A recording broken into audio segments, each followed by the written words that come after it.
गोपाष्टमी की पौराणिक कथा। जय श्री कृष्ण, राधे राधे। आप सभी को गोपाष्टमी व्रत की हार्दिक शुभकामनाएं। हमारे देश में गाय को माता के समान माना जाता है और उनकी पूजा की जाती है।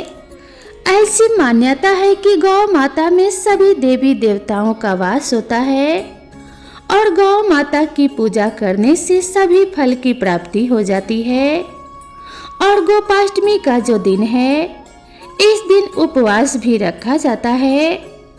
कार्तिक मास के शुक्ल पक्ष की अष्टमी तिथि को गोपाष्टमी के नाम से जाना जाता है।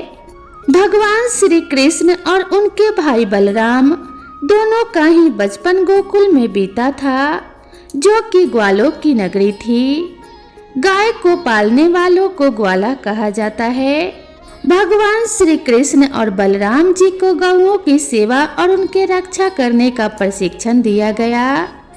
गोपाष्टमी के दिन सूर्योदय से पहले उठकर नित्य कर्मों से निवृत्त होकर स्नान किया जाता है और फिर गौओं और उनके बछड़ों को भी स्नान कराया जाता है। गौ माता के अंगों में मेहंदी, रोली, हल्दी आदि के थाप लगाए जाते हैं। फिर गौओं को संपूर्ण रूप से सजाया जाता है। धूप, दीप, अक्षत, रोली, गुड़, जलेबी, वस्त्र और जल से गौ माता की पूजा की जाती है और आरती उतारी जाती है। और इसी तरह से उनके बछड़े की भी पूजा की जाती है। पूजा करने के बाद गौग्रास निकाला जाता है।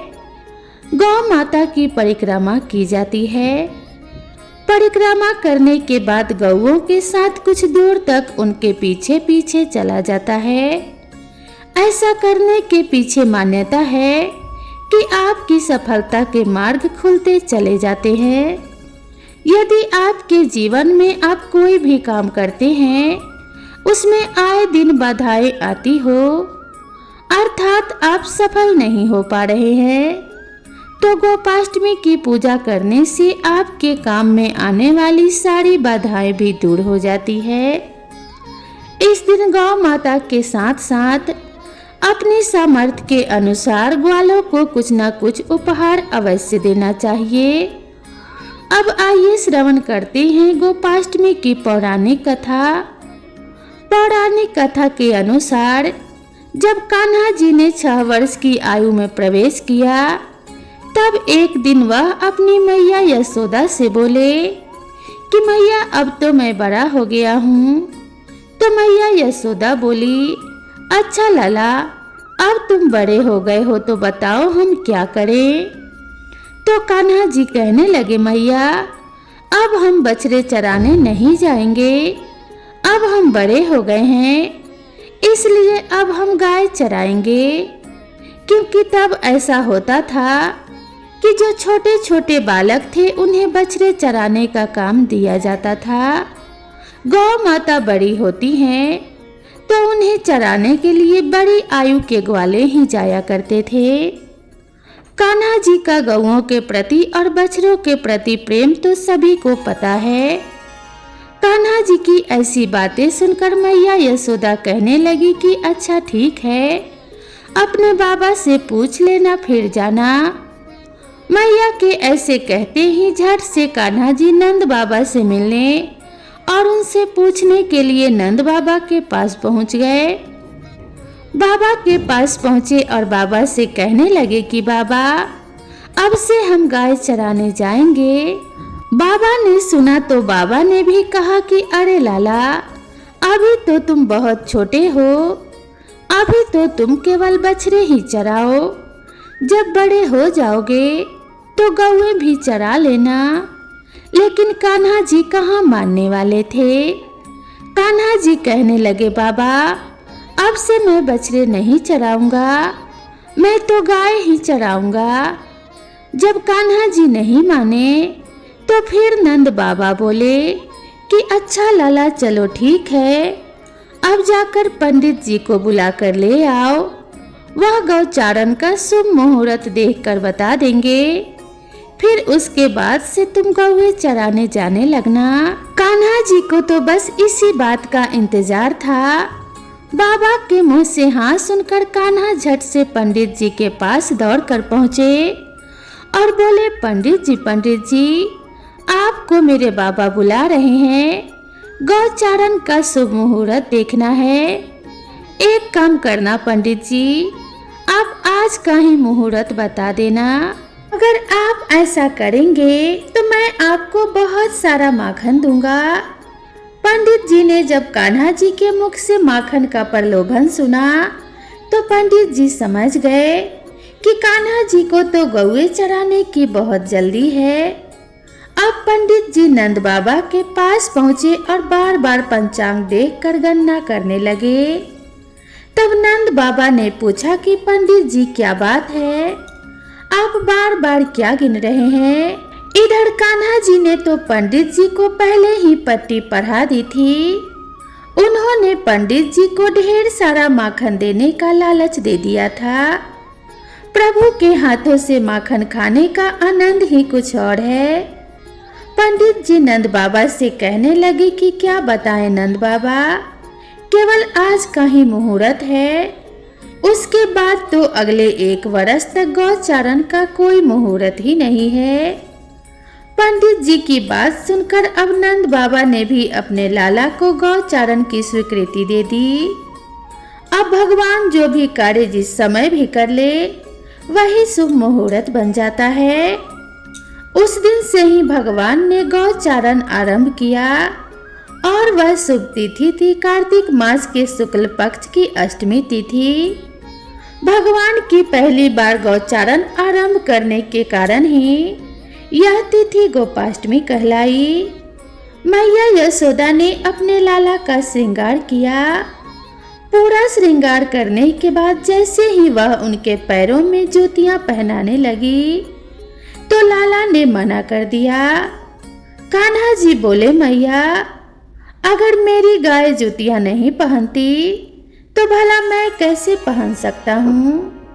अगर पहना सकती हैं तो पहले मेरी सभी गौओं को जूतियां पहना दो, तब मैं भी पहन लूंगा। कहते हैं कि भगवान श्री कृष्ण जब तक वृंदावन में रहे उन्होंने अपने पैरों में कभी भी जूतियां नहीं पहनी। वह जब भी गौओं को चराने के लिए जंगल में जाया करते तो नंगे पांव ही जाया करते थे। आगे आगे गौए और उनके पीछे पीछे बांसुरी बजाते हुए कान्हा जी और उनके पीछे पीछे बलराम जी और उनके साथ उनके ग्वाल बाल की सेना चला करती। इस प्रकार से विहार करते हुए भगवान ने उस वन में प्रवेश किया। कहते हैं तभी से भगवान ने गौचारण लीला का आरंभ किया। जब भगवान गायों को चराते हुए वृंदावन तक जाते तो उनके चरणों से वृंदावन की भूमि बहुत ही पावन हो जाती और वह गौओं के लिए हरी भरी घास से युक्त एक रंग बिरंगे पुष्पों की खान बन जाती। गोपाष्टमी के दिन गोवर्धन पर्वत, गाय और बछड़े तथा गोपाल जी की पूजा करने का विधान है। शास्त्रों में कहा जाता है कि जो भी व्यक्ति इस दिन गौओं को भोजन कराता है और उनकी सेवा करता है और शाम को गोधूली बेला में गौओं का पूजन करता है तो उनकी सभी मनोकामनाएं पूर्ण हो जाती हैं और उनके साथ साथ कान्हा जी की कृपा भी उन पर सदा बनी रहती है। आज के दिन अगर श्यामा गाय को भोजन कराया जाए, हरा चारा खिलाया जाए तो और भी ज्यादा अच्छा होता है। गाय को हमारे हिंदू धर्म में बहुत ही महत्वपूर्ण माना जाता है। हम गाय को माता कहते हैं। तो जिस तरह से एक माँ अपनी संतान को हर सुख देना चाहती है, ठीक उसी प्रकार से गौ माता भी अपनी सेवा करने वाले सभी भक्तों को सारे सुख प्रदान करती हैं और उनके सभी दुखों को दूर कर देती हैं, उनकी हर मनोकामनाएं पूर्ण कर देती है। तो अब आइए श्रवण करते हैं गोपाष्टमी की दूसरी पौराणिक कथा। शास्त्रों में राजा को भगवान की विभूति माना गया है। साधारण व्यक्ति से श्रेष्ठ राजा को माना जाता है। राजाओं में भी श्रेष्ठ सप्तद्वीपवती पृथ्वी के चक्रवर्ती सम्राट को और अधिक श्रेष्ठ माना गया है। ऐसे ही पृथ्वी के एक छत्र सम्राट सूर्यवंशी राजा दिलीप एक महान गौभक्त हुए। महाराज दिलीप और देवराज इंद्र में गहरी मित्रता थी। एक बार देवराज इंद्र के बुलाने पर राजा दिलीप स्वर्ग में गए। देव असुर संग्राम में देवराज इंद्र ने महाराज दिलीप से सहायता मांगी। राजा दिलीप ने सहायता करने के लिए हाँ कर दी और देव असुर युद्ध हुआ। युद्ध समाप्त होने के बाद राजा दिलीप जब पृथ्वी पर लौट रहे थे तो लौटते समय उन्हें मार्ग में एक कामधेनु गाय मिली, किंतु दिलीप ने पृथ्वी पर आने की आतुरता के कारण गाय की तरफ देखा नहीं। कामधेनु को उन्होंने प्रणाम नहीं किया और न ही प्रदक्षिणा की। इस अपमान से रुष्ट होकर कामधेनु गाय ने राजा दिलीप को श्राप दिया कि मेरी संतान अर्थात नंदिनी गाय तुम पर कृपा नहीं करेगी और तू पुत्रहीन ही रहेगा। महाराज दिलीप को इस शाप के बारे में कुछ भी पता नहीं था, किंतु उनका कोई पुत्र न होने से वे स्वयं, उनकी महारानी तथा प्रजा के लोग भी चिंतित एवं दुखी रहते थे। पुत्र प्राप्ति की इच्छा से महाराज दिलीप रानी के साथ गुरुकुल महर्षि वशिष्ठ के आश्रम पर पहुँचे और महर्षि सब कुछ समझ गए। महर्षि ने कहा, यह गौ माता के अपमान के पाप का फल है। सुरभि गौ की पुत्री नंदिनी गाय हमारे आश्रम पर विराजती है। महर्षि ने आदेश दिया कि कुछ काल आश्रम में रहो और मेरी कामधेनु नंदिनी गाय की सेवा करो, जिससे तुम्हें नंदिनी गाय का आशीर्वाद मिलेगा, तो ही तुम्हें पुत्र की प्राप्ति होगी। महाराज दिलीप ने गुरु की आज्ञा को स्वीकार कर ली। महारानी सुदक्षिणा प्रातःकाल उस गौ माता की भली भांति पूजा करती थी। आरती उतार कर नंदिनी को पति के संरक्षण में वन में चरने के लिए विदा करती। सम्राट दिन भर छाया की भांति उसका अनुगमन करते, उसके ठहरने पर ठहरते और चलने पर पीछे पीछे चलते, बैठने पर बैठते और जल पीने पर जल पीते। संध्या काल में जब सम्राट के आगे आगे सदम प्रसूता बाल्यवत्सा अर्थात छोटे दूध मुंह वाली बछड़ी वाली नंदिनी आश्रम को लौटती तो महारानी देवी सुदक्षिणा हाथ में अक्षत पात्र लेकर उसकी प्रदक्षिणा करके उसे प्रणाम करती और अक्षत आदि से पुत्र प्राप्ति अभीष्ट सिद्धि देने वाली उस नंदिनी का विधिवत पूजन करती थी। अपने बछड़े को दूध पान कराने के बाद दूह ले जाने पर नंदिनी गाय की रात्रि में दंपति पुनः परिचर्या करते, अपने हाथों से कोमल रहित सस्प कवल खिलाकर उसकी परितृप्ति करते और उसके विश्राम करने पर शयन करते। इस तरह उसकी परिचर्या करते 21 दिन बीत गए। एक दिन वन में नंदिनी का अनुराग करते करते महाराज दिलीप की दृष्टि क्षण भर वन की प्राकृतिक सुंदरता में अटक गई कि तभी उन्हें नंदिनी का आर्तनाद सुनाई दिया, क्योंकि वह एक भयानक सिंह के पंजों में फंसी छटपटा रही थी। उन्होंने आक्रामक सिंह को मारने के लिए अपने तरकस से तीर निकालना चाहा, किंतु उनका हाथ जड़वत होकर वहीं अटक गया। वे चित्र लिखे से खड़े रह गए और भीतर ही भीतर छटपटाने लगे। तभी मनुष्य की वाणी में सिंह बोल उठा कि हे राजन, तुम्हारे शस्त्र संसाधन का श्रम उसी तरह व्यर्थ है जैसे वृक्षों को उखाड़ देने वाला प्रभंजन पर्वत से टकराकर व्यर्थ हो जाता है। मैं भगवान शिव के गण निकुंभ का मित्र कुंभोदर हूँ। भगवान शिव ने सिंहवृत्ति देखकर मुझे हाथी आदि से इस वन में देवदारुओं की रक्षा का भार सौंपा है। इस समय जो भी जीव सर्वप्रथम मेरी दृष्टि पथ में आता है वह मेरा भक्ष्य बन जाता है। इस गाय ने इस संरक्षित वन में प्रवेश करने की अनाधिकार चेष्टा की है और मेरे भोजन की वेला में यह मेरे सम्मुख आई है, अतः मैं इसे खाकर अपनी क्षुधा शांत करूंगा। तुम लज्जा और ग्लानि छोड़कर वापस लौट जाओ। किंतु राजा दिलीप भय और व्यथा से छटपटाती नेत्रों से अविरल अश्रुधारा बहाती नंदिनी को देखकर और उस संध्या काल में अपनी माँ की उत्कंठा से प्रतीक्षा करने वाले उसके दूध मुँहे बछड़े का स्मरण कर करुणा विगलित हो उठे।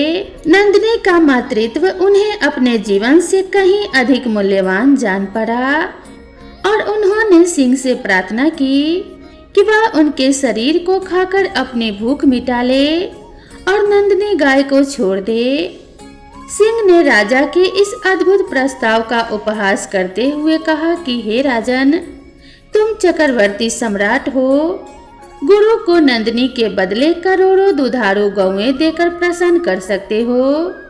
अभी तुम युवा हो, तुम इस तुच्छ प्राणी के लिए अपने स्वस्थ सुंदर शरीर और यौवन की अवहेलना कर जान की बाजी लगाने वाले सम्राट, लगता है तुम अपना विवेक खो बैठे हो। यदि प्राणियों पर दया करने का तुम्हारा व्रत ही है, तो भी आज यदि इस गाय के बदले मैं तुम्हें खा लूंगा, तुम्हारे मर जाने पर केवल इसकी ही विपत्तियों से रक्षा हो सकेगी। और यदि तुम जीवित रहे तो तुम्हारे पिता की भांति संपूर्ण प्रजा की निरंतर विपत्तियों से रक्षा करते रहोगे। इसीलिए तुम अपने सुख भोक्ता शरीर की रक्षा करो। स्वर्ग प्राप्ति के लिए तप त्याग करके शरीर को कष्ट देना तुम जैसे अमित ऐश्वर्यशालियों के लिए निरर्थक है। ऐसा स्वर्ग निरर्थक है, अरे वह तो इस पृथ्वी पर ही है जिसे सांसारिक वैभव विलास के समग्र साधन उपलब्ध हैं। समझो कि वह स्वर्ग में ही रह रहा है। स्वर्ग का काल्पनिक आकर्षण तो मात्र विपन्नों के लिए ही है, संपन्नों के लिए नहीं। इस तरह से सिंह ने राजा को भ्रमित करने का प्रयत्न किया। भगवान शंकर के अनुचर सिंह की बात सुनकर अत्यंत दयालु महाराज दिलीप ने उस नंदिनी गाय की ओर देखा, जो अश्रुपूरित कातर नेत्रों से उनकी ओर देखती हुई प्राण रक्षा की याचना कर रही थी। राजा ने क्षत्रियत्व के महत्व को प्रतिपादित करते हुए उत्तर दिया, नहीं सिंह नहीं, मैं गौ माता को तुम्हारा भक्षण बनाकर नहीं लौट सकता। मैं अपने क्षत्रियत्व को क्यों कलंकित करूं? क्षत्रिय संसार में इसीलिए प्रसिद्ध हैं कि वे विपत्ति से औरों की रक्षा करते हैं। राज्य का भोग भी उनका लक्ष्य नहीं होता है, उनका लक्ष्य तो है लोक रक्षा से कीर्ति अर्जित करना। निंदा से मलिन प्राणों और राज्य को तो वे तुच्छ वस्तुओं की तरह त्याग देते हैं। इसीलिए तुम मेरे यह शरीर पर दयालु हो, मेरे भौतिक शरीर को खाकर उसकी रक्षा करो, क्योंकि यह शरीर तो नश्वर है, मरण धर्मा है। इसीलिए इस पर हम जैसे विचारशील पुरुषों की ममता नहीं होती। हम तो ऐसे शरीर के पोषक हैं। यह मांस का शरीर ना भी रहे, परंतु गौ रक्षा से मेरा शरीर सुरक्षित रहेगा। समस्त संसार यही कहेगा कि गौ माता की रक्षा के लिए एक सूर्यवंश के राजा ने अपने प्राणों की आहुति दे दी। एक चक्रवर्ती सम्राट के प्राणों से भी अधिक मूल्यवान एक गाय है। राजा दिलीप की ऐसी बातें सुनकर सिंह ने कहा, अगर आप अपना शरीर मेरा आहार बनाना ही चाहते हैं तो ठीक है। सिंह की स्वीकृति देने पर राजा दिलीप ने अपने शस्त्रों को फेंक दिया और उसके आगे अपना शरीर मांसपिंड की तरह खाने के लिए डाल दिया और वे जाके सिर झुकाए आक्रमण की प्रतीक्षा करने लगे। तभी आकाश से विद्याधर उन पर पुष्प वृष्टि करने लगे। नंदिनी ने कहा कि हे पुत्र उठो। यह मधुर दिव्य वाणी सुनकर राजा को महान आश्चर्य हुआ और उन्होंने वात्सल्यमयी जननी की तरह अपने स्तनों से दूध बहाती हुई नंदिनी गौ को देखा, किंतु सिंह दिखलाई नहीं दिया। आश्चर्यचकित दिलीप से नंदिनी ने कहा कि हे सत्य पुरुष, तुम्हारी परीक्षा लेने के लिए मैंने ही माया से सिंह की सृष्टि की थी। महर्षि वशिष्ठ के प्रभाव से यमराज भी मुझ पर प्रहार नहीं कर सकते, तो अन्य सिंह आदि में इतनी शक्ति नहीं है कि वह मुझ पर प्रहार कर सके। मैं तुम्हारी गुरु भक्ति से और मेरे प्रति प्रदर्शित दया भाव से अत्यंत प्रसन्न हूँ। वर मांगो। तुम मुझे दूध देने वाली मामूली गाय मत समझो, अपितु संपूर्ण कामनाएं पूरी करने वाली कामधेनु जानो। राजा ने दोनों हाथ जोड़कर वंश चलाने वाले अनंत कीर्ति पुत्र की याचना की। नंदिनी गाय ने तथास्तु कहा। उन्होंने कहा, राजन, मैं आपकी गौ भक्ति से अत्यधिक प्रसन्न हूँ। मेरे स्तनों से दूध निकल रहा है, उसे पत्ते के दोने में दूह कर पी लो, जिससे तुम्हें अत्यंत प्रतापी पुत्र की प्राप्ति होगी। राजा दिलीप ने निवेदन किया कि माँ, बछड़े के पीने के बाद तथा होम आदि अनुष्ठान के बाद बचे हुए दूध को ही मैं पी सकता हूँ। दूध पर पहला अधिकार बछड़े का है और द्वितीय अधिकार गुरु जी का है। राजा के धैर्य ने नंदिनी के हृदय को जीत लिया और प्रसन्न मन से कामधेनु गाय राजा के आगे आश्रम को लौट आई। राजा के धैर्य ने नंदिनी के हृदय को जीत लिया और प्रसन्न मन से कामधेनु गाय राजा के आगे आश्रम को लौट आई। राजा ने बछड़े के पीने तथा अग्निहोत्र से बचे हुए दूध का महर्षि की आज्ञा पाकर पान किया। फलतः वे रघु जैसे महान यशस्वी पुत्र से पुत्रवान हुए। तभी से कहा जाता है कि अगर मनुष्य की कोई मनोकामना पूरी नहीं हो रही हो तो उसे गौ माता की सेवा करनी चाहिए। और इसी वंश में गौ भक्ति के प्रताप से स्वयं भगवान श्री राम ने अवतार ग्रहण किया। महाराज दिलीप की गो भक्ति तथा गो सेवा सभी के लिए एक महानतम आदर्श बन गया। इसीलिए आज भी गो भक्ति के परिगणना से महाराज दिलीप का नाम बड़े ही श्रद्धा भाव एवं आदर से सर्वप्रथम लिया जाता है। इस चरित्र से यह बात सिद्ध हो गई कि सप्तद्वीपवती पृथ्वी के चक्रवर्ती सम्राट से अधिक श्रेष्ठ एक गौ माता है। तो प्रेम से बोलिए गौ माता की जय। तो दोस्तों, इस गोपाष्टमी व्रत के शुभ अवसर पर गौ माता की सेवा कीजिए और गौ माता के चरणों में शीश झुकाकर प्रार्थना कीजिए कि गौ माता आपके सभी कष्टों को हर लें और आपकी सभी मनोकामनाएं पूरी करें। तो प्रेम से बोलिए भगवान श्री कृष्ण की जय। सभी कष्टों और दुखों को हरने वाली गौ माता की जय। जय श्री कृष्णा। राधे राधे। आप सभी भक्तों का कल्याण हो और सभी पर भगवान श्री कृष्ण की कृपा बनी रहे। इसी कामना के साथ आप सभी से विदा लेते हैं। मिलते हैं नई वीडियो में नई कथा और नई कहानी के साथ। तब तक के लिए राधे राधे।